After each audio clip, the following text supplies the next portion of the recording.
Hello, welcome to part two of our discussion. So I'm talking to Nathan Kofnas, who's an entertaining guest, and part two will even be better than part one. So we're talking about Lawrence Mead and this book, The Burden of Freedom, and you were giving some of your criticisms of Lawrence Mead's book. So his idea also that uh, Blacks have brought this culture from Africa, this non-Western values from Africa, which have survived for hundreds of years. Um, it doesn't seem very plausible unless he can explain the Okay. mechanism. Well, sorry to burst your bubble, Nathan, but Lawrence Mead is right. I really admire Lawrence Mead, but I think that Lawrence Mead is not bind. Lawrence Mead, like most people invoking a cultural explanation, cannot refer to the replicability of J. Philippi Rushton. So J. Philippi Rushton, some of his data sets were bad, but some of his findings have been replicated. And if Lawrence Mead were to write a book that was high on science, that would be the end of his career. So I don't think he lacks the capacity to prove these points because I have read historical books making similar arguments. The issue is that if you draw on the literature, it becomes problematic. So maybe he omitted some of the evidence from his book. Who knows? Well, Mead at least claims to believe in the cultural explanation. He doesn't think that genes play a role in these differences.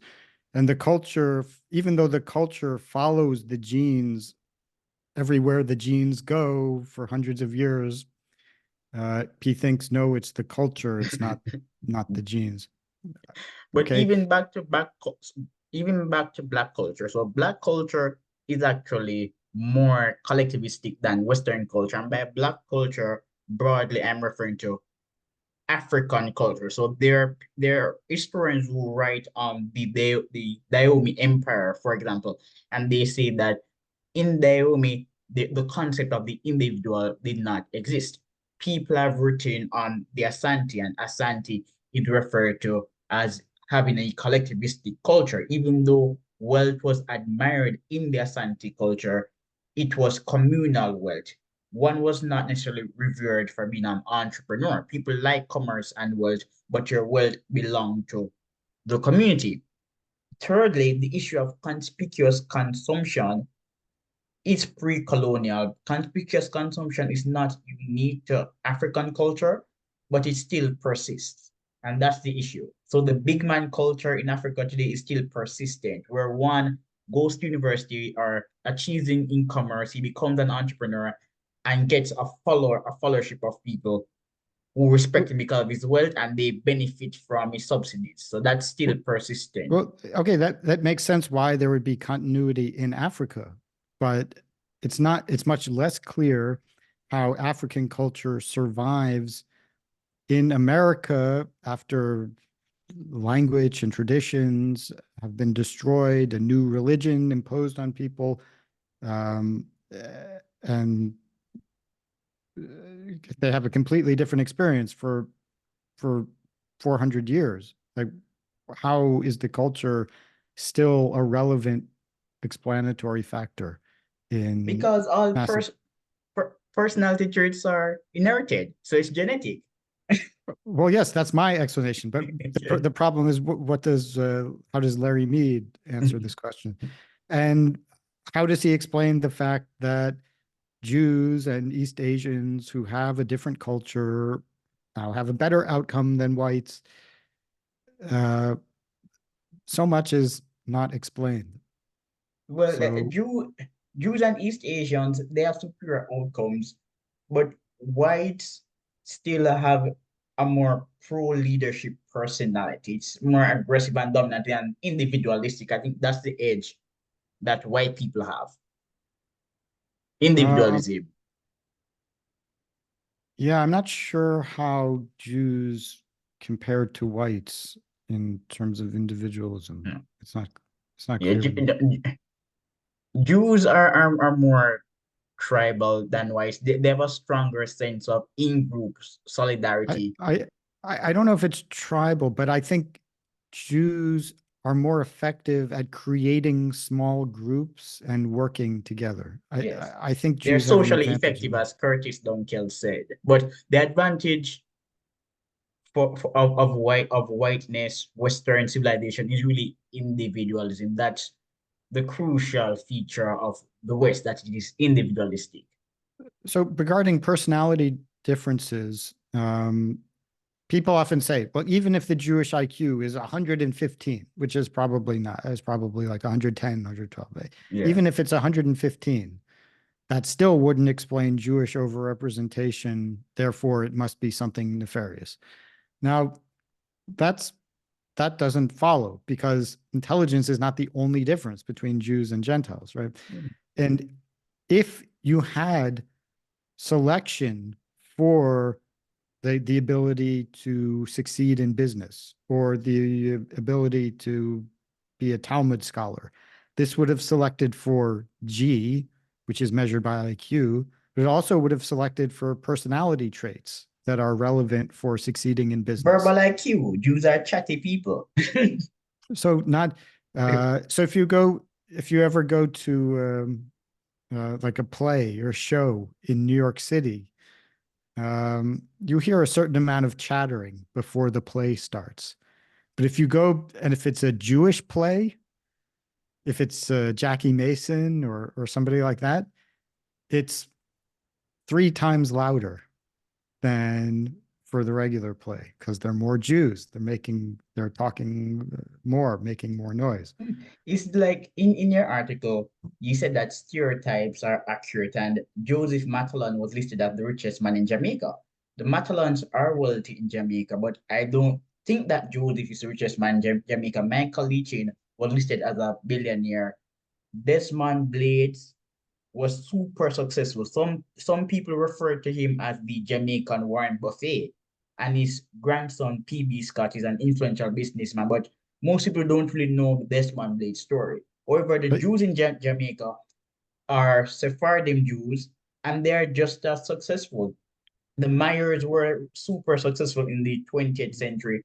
When Stanley Reed published the list of the 21 families who were socially dominant in business and law, several of the people listed were Jews, like the Ashenheim family. That's an important family in Jamaica. Not today, they were really important in politics and business. They're still wealthy, but today they're undercover, but they're still wealthy. But many Jews were on the list. so you mentioned that there was the richest Jamaican is lives in London, I think. Christopher Hahn, Hahn, that's his name. He's of Jamaican descent. Maybe Uh, his parents were born in Jamaica. so I asked Google who's the richest person in Jamaica, like currently. So it's not the Jewish guy. It's No, somebody no, else. Is it? that family is rich. It's a rich family. Hmm. I read the biography of his father, and I think most of the wealth is concentrated in the lineage of his father. Some of the other siblings were not as wealthy as his father, but the Ashenheims, they're a wealthy Jewish family in Jamaica. The Enriquez are an elite Jewish family in Jamaica. I think the Brandons were also Jewish. The Brandons were on the list of successful families in Jamaica in the 70s. And I think that the Brandons were also Jewish. Hmm. But So many, either he's the richest or maybe the second or third richest, but yeah, it's we don't have a rich list in Jamaica, but he's rich. He's he's rich. still living up to the stereotype. Yeah, so And exactly. But in Israel, I pointed out that the fastest man in Israel, he's the son of somebody who worked for the embassy in Ghana. So just how many people are there? Ghanaians are in Israel, like a few dozen, but the fastest man in Israel is from Ghana. yeah, genes are important. So in Jamaica, some of the Arabian families, they have other branches in Haiti, and those branches are just as wealthy. In America, there is a politician with the last name Issa. who is really rich, and the Easters in Jamaica are also rich. I don't know if there's a connection, but genes are important. The work of Gregory Clark has demonstrated that relative mobility is actually quite rare. Even if there is absolute mobility, the same families tend to dominate the globe across over the course of different generations, even if there is absolute mobility. And Asa is probably a very rare name. Yeah, that's That's not for Jewish though. These are not Jewish, but it's sure. a rare name. Yeah, but I mean, genetically, they would have inherited Yes. the So gene. Jamaican Jews are Sephardim Jews, and they have done as well. They were popular in media. So the Gleaner was founded by two Jewish brothers. One of them went to America where he went into politics. Today, Jews in Jamaica are undercover. They're still super wealthy, but they're not prominent in society anymore. But when Jamaica was a colony of England, there were skirmishes between the white elite and the Jewish elite. As I mentioned in the paper I wrote for Counter Currents, the conflict is really between Anglo-Saxons and Jews, not really between Jews and other groups. Hmm. So, there's so much interesting material for um, scientists, geneticists, and psychologists to study, but it's very sad that it's just left to speculation. Exactly. Uh, Like the Livian, this man, his last name was Livian. He was a Jewish media baron in the 19th century.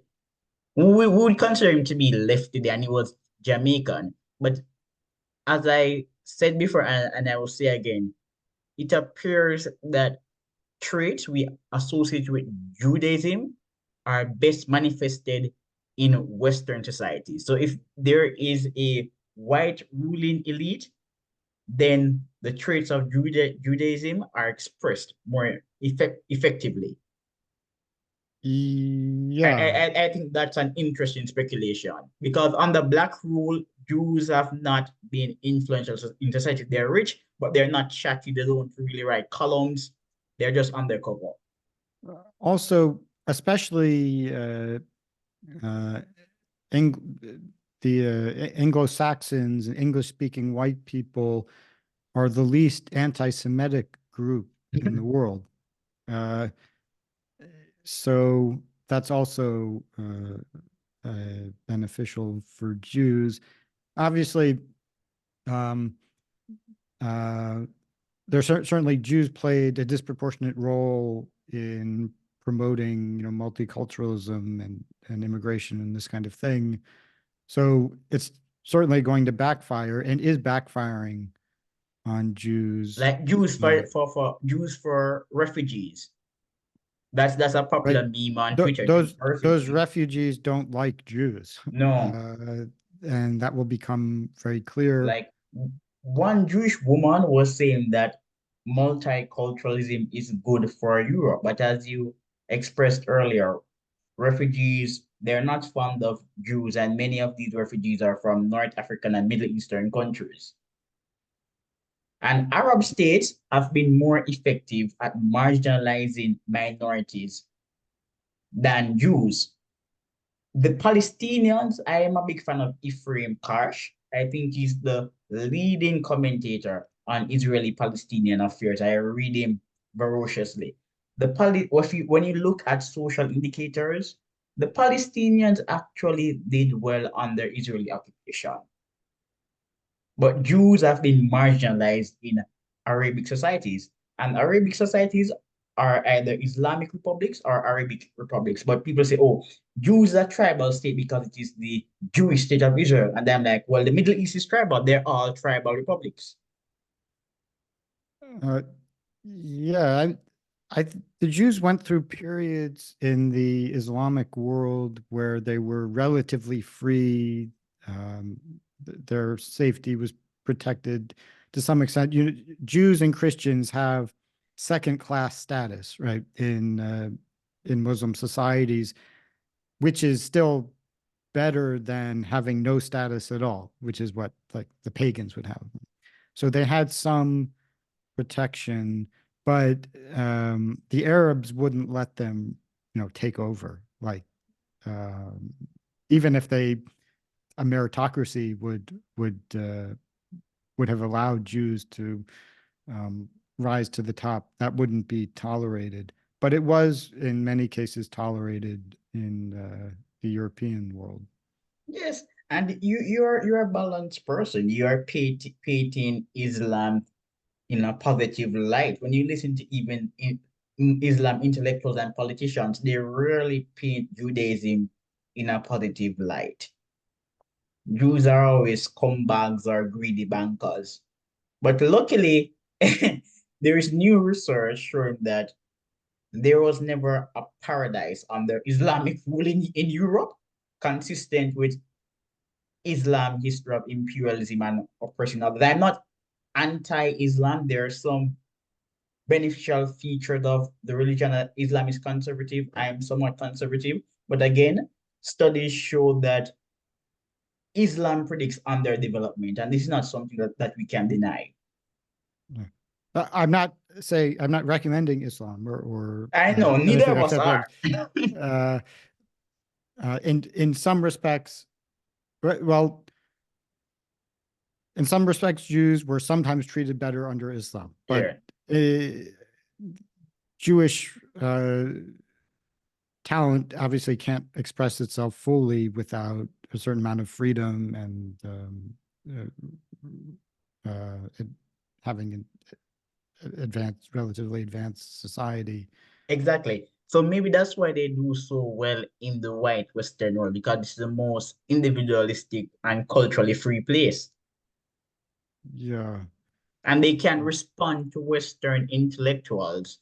If Jewish people are in a country where the average IQ is 75.08, who are they going to respond to? There is no scope for serious argumentation. Well, the question is, will it's become obvious that Jews do not benefit from multiculturalism and DEI. Diversity, equity, and inclusion was much less of a Jewish-led movement than some previous manifestations of liberalism, leftism. I mean, there were like a lot of leading communists were Jewish. A lot of leading civil libertarians were and are Jewish. Um, but the most prominent DEI people, there's like D'Angelo, um, there are a lot of blacks like Kendi. Um, it's hard to think of like a really high level representative of the new DEI or woke ideology who's Jewish. There's some, but it's not Jewish dominated in the way that it was before. Yeah. Uh, This and this is well, you can go ahead, continue. so, and this ideology is now clearly opposed to Jewish well-being, not just Jewish group interests, but individual Jews are now being discriminated against, um, and are despised as being even worse than whites. Uh, so, will the young generation of Jews respond to this by turning to the right? That's the question. Now, in turn, demographically, the Jewish population is going to shift to the right. That's inevitable because liberal Jews don't marry each other. When they do get married, they don't have a lot of children. Their children don't identify as Jews. And Orthodox Jews have 4 children each. So um, mathematically, I mean, the vast majority of Jewish children in New York currently, more than 3/4 of them are Orthodox, and they're all right-wing extremists who vote for Trump. So the Jewish stereotype will have to change, but there will be some liberal Jews or secular Jews left for a while. And the question is, will they switch to the right, or will they continue uh, to vote Democrat and to be on the left? Yeah. Not clear at And this. this is another pitfall of the conservative movement. So I will admit, the Jewish question, some people are fascinated by it. I am not that fascinated by the Jewish question because in any society, there will be power structures, there will be superior groups, hegemonic groups, weaker groups. So I'm not that fascinated by the JQ, the Jewish question. But what I find disturbing is the inability of the mainstream right to talk about the Jewish question. So throughout history, several scholars, both anti-Semitic and non-anti-Semitic, have said Jews are in conflict with the West. Jews have written books saying that Jews are in conflict with the West. But on the right, people talk about Judeo-Christian ethics. They support Israel and they never want to talk about the Jewish question. And what's funny is that in the 1950s, Jews criticized the notion of Judeo-Christian ethics because it's not real. Judaism and Christianity are two different religions, and that term emerged in the 1940s to unite the West against totalitarianism. There is no Judeo-Christian ethic.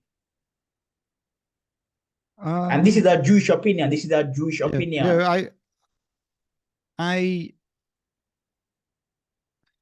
so Judaism and Christianity obviously have important differences, but uh, the West has been uh, a creation. The Western civilization reflects influence of both uh, points of view, both the Jewish influence and Christian influence and Roman and Greek influence. Um, so I don't think that this is an indefensible concept of Judeo-Christianity, because we're an amalgam of the two. And Jews have been, relative to their numbers, more influential than any other group in Europe. Uh,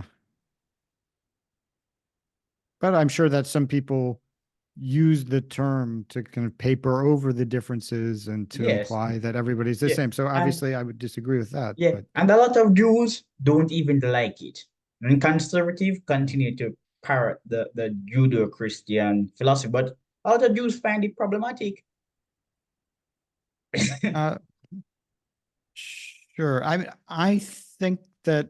So I would prefer. I guess you're a Christian, right? Yeah, yeah, So I'm religious. so you, um, I mean, I would prefer a return to more pagan values rather than Christianity or Judaism.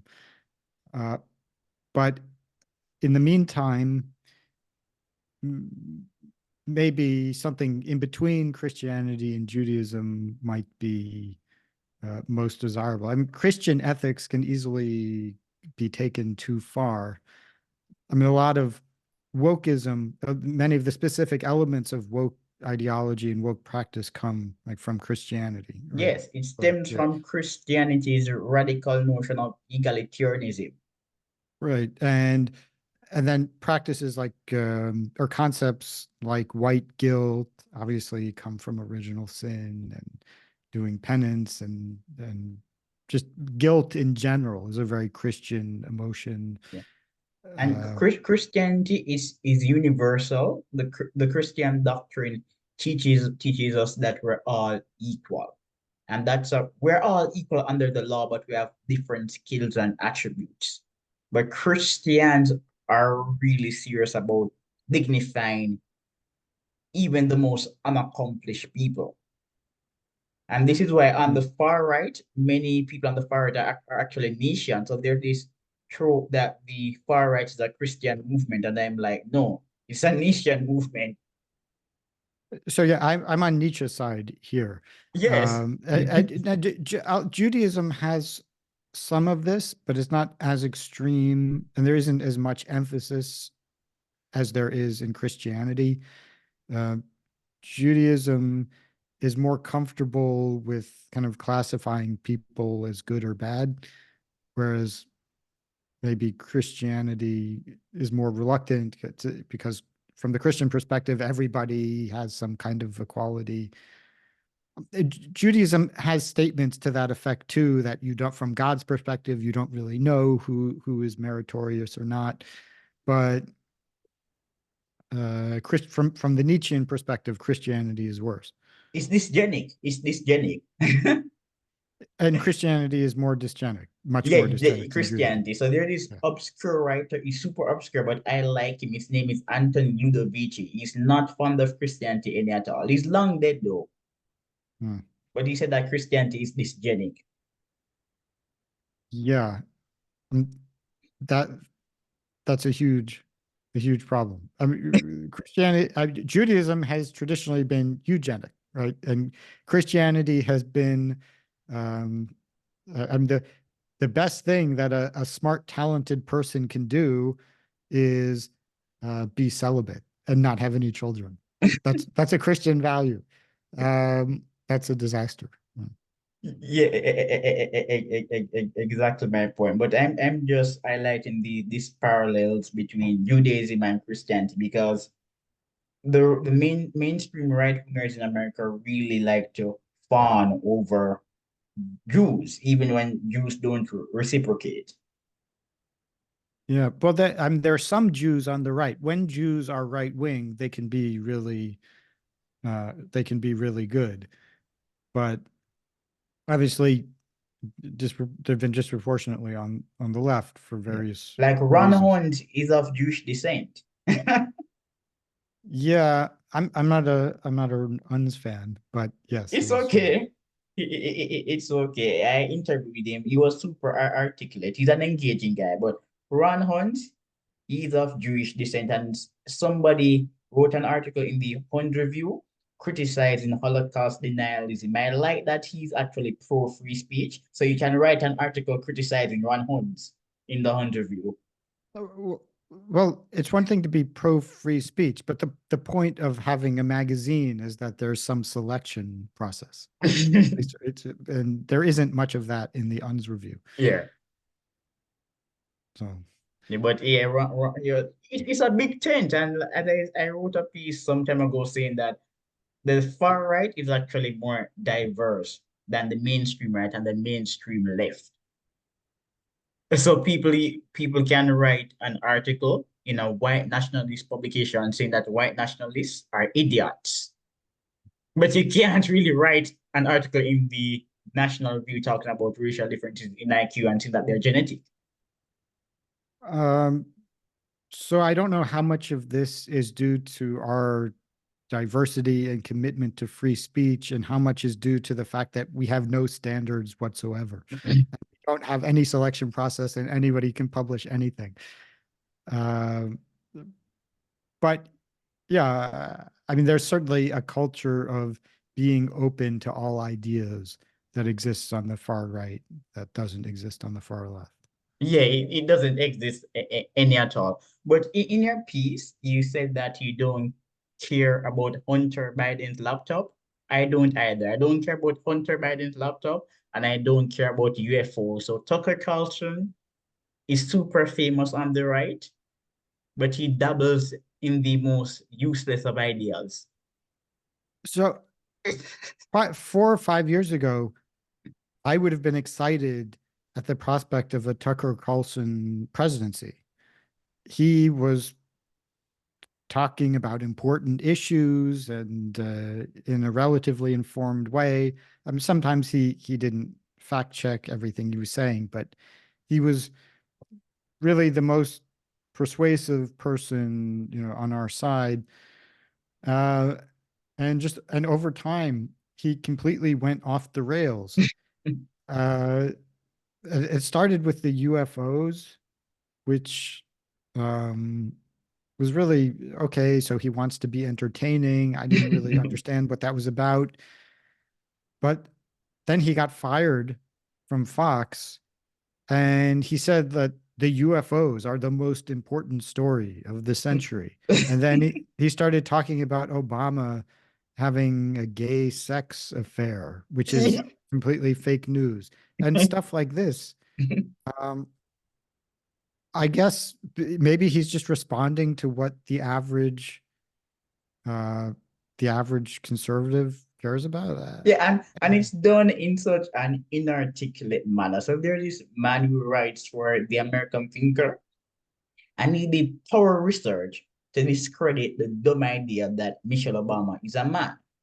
But I respect his research because it is thorough. So people were saying, "Oh, Michelle is a man. She's not a man." But he went and did his research and said, "Okay, she's not a man. Yes, she was registered as a male, but that's an error." And I like that type of research. That's thorough and articulate. But when you listen to Tucker Carlson, you rarely get any serious studies or any logical argumentation whatsoever. It's not like people are going to go on the Tucker Carlson show and say, "Okay, and this is actually true. A study from Japan said that the Omicron, what do you call that variant again? Omicron or Omicron? Omicron?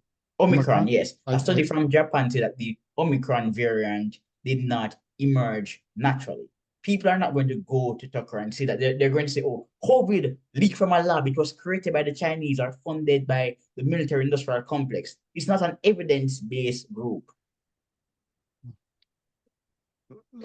So Tucker, I just lost his mind and now says things just to be just that the average idiot would find entertaining. And this is what so Tucker used to be smart. Like he was he was a talented writer. He could debate people. He was quick-witted. Um, and but year after year after year of pandering to the conservative audience just brought him down to their level, right? So that's where he is. Yeah, so the Hunter Biden laptop, the UFOs, the Jeffrey Epstein ongoing saga, I just don't find it appealing. And the latest saga is the issue about Orthodox tunnels. People are trying to link that to sex. Like conspiracy theories, sometimes they suffer from conspirators' luck. So They yeah, do. that's a funny story about the tunnels. We don't know all the details yet, but obviously conservatives are making it into a conspiracy theory, and Jews have tunnels to do so. Um, because conservatives don't have any ideas, they don't have a plan, they don't have like effective organizations that they can support or work within to accomplish their goals. They don't even have clearly articulated goals at all. So what can they do except focus on UFOs and Jewish tunnels? Yes, and elevate grifters. So I really don't appreciate it when a non-conservative person is treated like an intellectual on the right. So more, she is funny. She's funny and she's pretty, but what's the utility of Candice Owens? Well, she um, she ticked some boxes and uh, um, uh, a lot of people on the mainstream right, they want a black, they're very sensitive about being racist, right? So they want a black person to come and repeat their talking points. And if basically, if any black person presents himself and would be willing to say, you know, there's a problem of fatherless in the black family and we need lower taxes and, there's just the usual kind of Daily Wire stuff, then there will be an audience for them. Right. So certain people, certain blacks will take advantage of that without really believing in the cause or having anything to contribute. Yeah, and I just find it pathetic. I literally laugh because I'm like, okay, this girl is articulate, she's pretty, but beyond those traits, what's her purpose on the right? Some recently she was speaking to Tucker, and Tucker and her made an interesting point about Jewish people attacking Ivy League schools by cutting off funding, but they didn't care about anti-white racism. We discussed this issue already, so we're not going to rehash it. But once in a blue moon, she might say something controversial. But beyond that, she's a pretty face. Yeah. Like it's like she went on the Joe Rogan show and they were talking about climate change, and the climate is changing. The debate is about the extent to which humans are causing climate change. And she was basically saying the climate is not changing. So, uh, well, conservatives like her. Well, of course, now um, she went off the reservation and she started saying things the Daily Wire doesn't like, but they can't really get rid of her. Otherwise, that would look terrible for them. Well, I think that they can. I don't, well, would it be terrible for them if they did? If they fired her, Yes. yeah, I think she's still. So the Daily Wire, I think their main interest is in maximizing dollars. Yeah. Like, okay, I think Ben Shapiro, obviously, he cares about Israel and he cares about certain things. But I think it's mainly a money-making thing. So it wouldn't make a lot of sense to fire her because some people would leave the Daily Wire. Uh, and yeah, I haven't listened to Ben Shapiro in years. He's a rich guy who likes to remind people that he's famous, but I have never seen Ben Shapiro as a disruptor. mm, yes, nor have I. What did you say? I have not seen that either. Right? Yeah, yeah, like It's about Ben. entertaining people, and he goes around owning the libs. Yeah. Yeah, well, the libs are smarter than the right. So instead of owning them and laughing at lib tears or whatever it is they do, like that wasn't actually helpful. We should have been presenting a conservatism that can actually appeal to people, but we can't do that because we can't talk about race differences. So what Yeah, did he accomplish like there? Ben has such a large audience. And what has he done with the audience? Did he interview Richard Lane? No, like I've never really listened to a super interesting interview with Ben. Like all these guests have been just the typical vanilla milky toast, so-called anti-woke intellectuals. So yeah, in on the right, you have these people who get a lot of attention for some reason, or they manage to get the spotlight on them, and then they kind of associate with each other. So Yes. like Ben and Brett Weinstein and people like this, they're all hanging out with each other, kind of encouraging each other's celebrity and bringing in dollars, which is, I guess, good from their perspective, but and their audience finds this to be entertaining, but it's not actually helping the cause, not doing anything productive for us. So it's disappointing. Nathan, do you have time for a third talk? Yeah, we can do one more.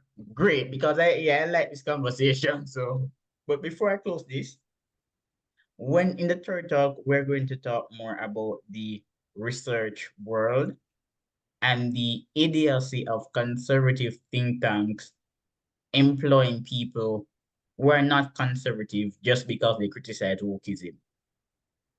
Sounds good. Yes. And before I go, I must say this. I don't feel a Jordan Peterson excitement any at all.